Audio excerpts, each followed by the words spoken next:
time 09:32. I'm just coming out of Cherwell Valley. I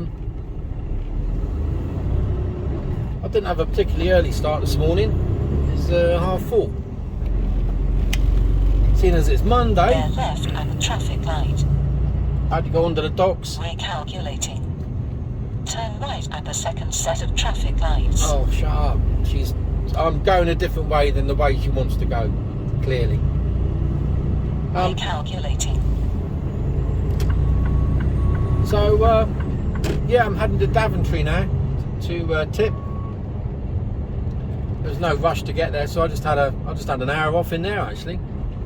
And there's no point in getting in early because I know there'll be a couple of other wagons in before me tipping. So I might as well take a decent break on me under my own steam. I'm still going to get there early now. So Recalculating. CPC course went well on Saturday, so that was good. Another online course by the same instructors I had last time.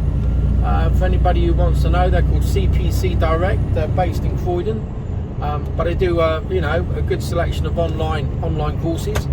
So yeah, no, it was really good. Enjoyed it. It was all right. It did. Like I said, that's the second online CPC course that I've done. And I was really dubious at the start about online courses and how they would work, and would they work? Turn back at the roundabout, taking the 4th exit. And would it drag or? No, it was all right actually. It was really good. It's nice being able to do it in the comfort of your own home as well, because it's just Take nice. the 4th exit onto A43. So yeah, not a problem with that. That's another one done, nailed. TikTok. Recalculating. Oh, fucking hell. You get some right knobbers commenting on there, don't you? My word, I lie. The one of me on the being towed on the tow truck. You can't be in that truck. You should have been sat in with a driver. No, it was sat last July, and COVID rules applied, and that's what I had to do. You shouldn't be doing that. You should have done it. Fuck off, will ya? Don't like it. No good fucking telling. The event has already occurred. It's not like it's fucking happening right now. The event has already occurred. You can't go back, press a button and fucking time travel, shall I? I know I fucking reckon I am a time traveller. But fucking some people, they've got nothing better to do in their lives than fucking moan about a video. Block. Fucking lunatics. They just want their, I don't know what it is. I don't know what they like to think they're trying to achieve by pointing out these things that aren't actually correct. If you're going to say something, it might be correct now. It might be that you can't be in a recovery truck today in your own wagon because the COVID rules have now changed. But back then, which is what they weren't aware of, but they should have been able to tell. Maybe, I don't know. I don't fucking know. People are weird, aren't they? So anyway, that video has been viewed over 40,000 times, which is the bit that I was struggling to get my head around. 40,000 people have fucking watched that. That's mental. Absolutely mental. Yeah, very strange. So if any of you are on TikTok, I can't believe I'm even saying this. If any of you are on TikTok, come and find me. Just Fat Bloke Travels. Same username as I've got on here. Same username as I am on Instagram. And that's the only 3 social media platforms that I operate on or use. Oh, someone's been in the edge there. And yeah. I was a roundabout up here, and as you come off the roundabout, there was an American styled pickup truck, like quite an old one, but obviously it had been redone up and customised.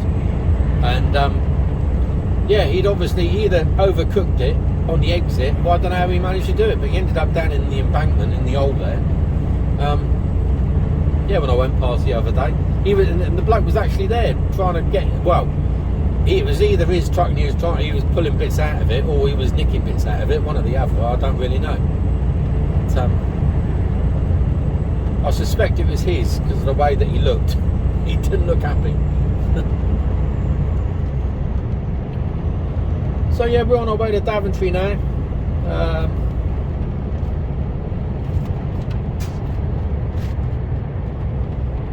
Unload, and then it's back to Southampton. It's a light load. So we've got Enter the roundabout, take the second exit. There's Neddy Stobart truck there, look. One of a few left.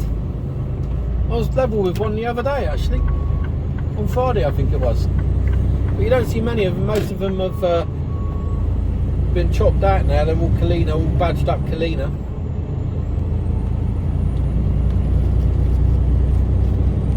So I hope you all had a good weekend. Mine was pretty good. Friday night we went into Christchurch. Tried out a little restaurant that we walked by 2 or 3 years ago, and we said, oh, that looks really nice, we'd love to go in there. So we were trying to work out where we could go Friday night. I said, oh, how about going to that place that we've always looked at and thought, well, that'd be nice in there. And it was absolutely spot on, and they had the food was bob on, absolutely lovely food, really good food. Service was excellent, and the ambience in there, it was, you could hear, I could hear myself, you know, that was good. And the music they were playing, real funky stuff, right on my street. So it's absolutely brilliant. And yeah, no, good evening. We had a good night in there. And then Saturday, obviously, I was on my course. Kira had stuff planned all day anyway, so that was good. She had her hair coloured and dyed, and I don't know, done something to it. So she was out, and she was down the hairdressers for about 3 or 4 hours, spending a fucking fortune, no doubt. But it looks good, so you know. And so I didn't feel that guilty that I was having to spend. Taking the second exit. Saturday night, I think we, I cooked. I did steak. That was right. Yeah, we had some steaks. I cooked those, and we watched a bit of the Winter Olympics, and I fell asleep. And Sunday, what did we do Sunday? And we just mooched about. I mean, we had to go to Tesco's, and then we just mooched about all morning. That was nice. Went to Tesco's. Then in the afternoon, I cooked the chilli, and I got one with me. The rest all went in the freezer, and then I cooked the lasagna, of which we had that some for tea, and I've got one of those with me as well for later on in the week. So yeah, no, all good. And then went to bed fairly early last night. Didn't sleep, and woke up. I got woke up at about midnight last night, and I thought I was dreaming, but it wasn't. It was the you know, when the batteries go flat on the smoke detectors and the fire alarm things. Yeah, that fucking high pitched beep. I couldn't fathom that to start off with. Enter the roundabout, take the third exit. I thought I was dreaming, but no. Get up, get downstairs, beat it off the ceiling. Take the third exit onto A43. And then take the batteries out and leave it. Recalculating. So I didn't know where we didn't have any batteries. It's those odd little oblong ones, isn't it? The ones that are just, well, you never see. You know, we always have AA kicking around and the AAAs, but we never have those kicking about. Those, and it takes 2 of them. So yeah, another job to do. And that was about it. I didn't sleep particularly well last night. I kept waking up. Which is why when I got to Chilwell Valley there, I had a quick half-hour snooze. I was absolutely knackered. Feel alright now though. I've had a cup of coffee, and away we go. So yeah.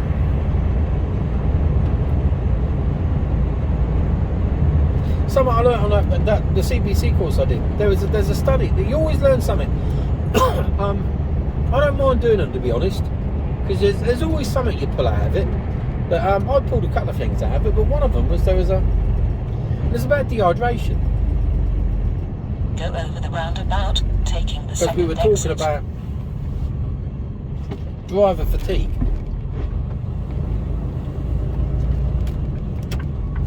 Which is a real issue. And they were talking about, there was a study done by Loughborough, or Lugabrugge as I like to call it, Lugabrugge University. Yeah. And they did a study on driver tiredness. Not specifically lorry drivers, but drivers in general. And they did a study on, they found that there was a relationship between being dehydrated and lack of concentration. So they wanted to know how that affected drivers. So they did a study on drivers that had several units of alcohol in them and were classed or classified or measured as being dehydrated.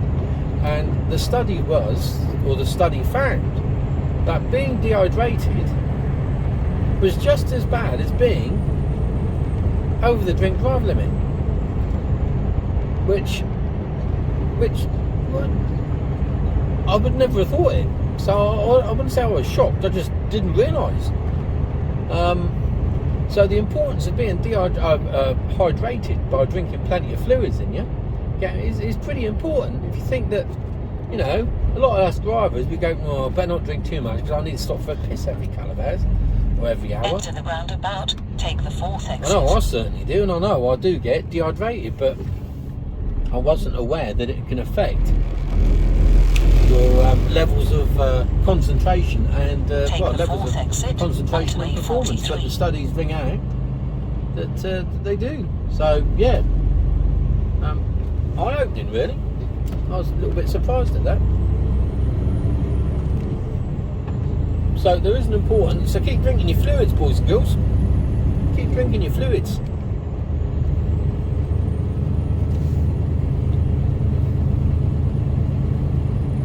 So I don't mind it. I know a lot of people say, oh, waste of time, waste of effort. The next one I'm doing is actually on, I think that I'm going to be doing, or I'm going to try and get it done, is one on first aid and I don't know, something about one of that was something else, which I think would be good. Which would be good, yeah. I was first aid qualified, but that was some years ago, you know. So things have obviously changed. You're always going to remember the basics, and you can get yourself out. You can get yourself or somebody out of the shit if you really needed to.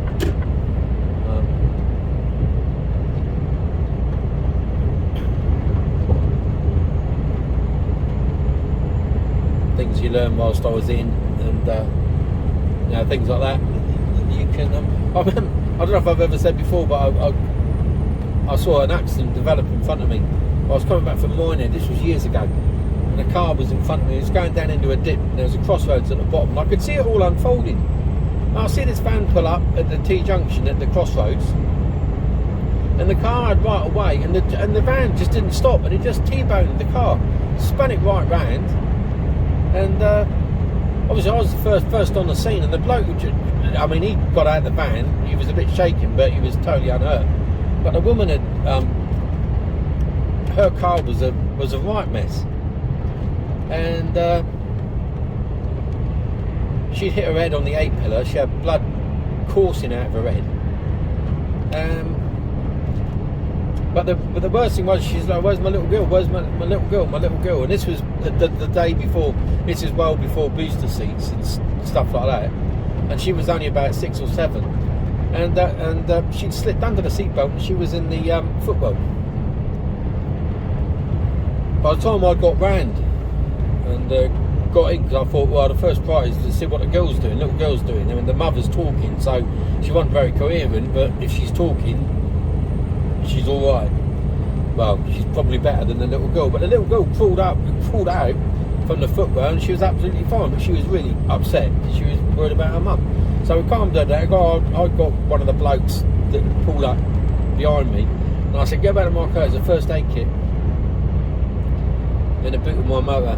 Fucking get it down here, and I'll stay with a woman. So I went back, and I had a couple of old army dressings in there, first aid dressings. So I wrapped it around the head, put it on, and it took about 15-20 minutes for the paramedics to turn up. And he took one look at me and said, "I'll take it was you that put this on." Oh yeah. And he said, "Well done, mate." But it went to court because she had an army field dressing on her head. I said, "Yeah, I haven't been that long out." He said, "No, well done." It went to court. Bloke got done. I can't remember what. I had to go to court as well because I was a witness because the old bill turned up and took statements and all that bollocks. He did get done. I can't remember what he got done for. It wasn't a great deal, but I met up with a woman and her husband, and yeah, it was good to see that she was, you know, fully married, because it was a good few months afterwards. I said about, oh yeah, girl's fine, no lasting traumas or anything, no nightmares or anything like that, and she was absolutely totally uninjured. Couldn't believe it. So yeah, lucky outcome really. Lucky outcome. But it's good to refresh, you know, like do a first aid course and get a bit of refreshing, a bit of a refresher in, so that'll be quite looking forward to that actually. And that's what the CPC courses should be all about really, things that, you know, that could be of real importance to you, really useful. And I like that. That's a worthwhile course doing, that is.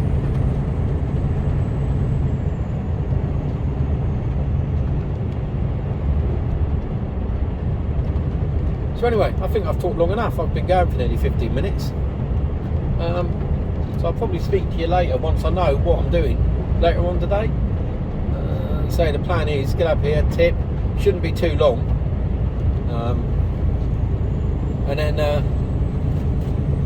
back down to Southampton, and we go from there. So we'll see what happens. Speak to you all later.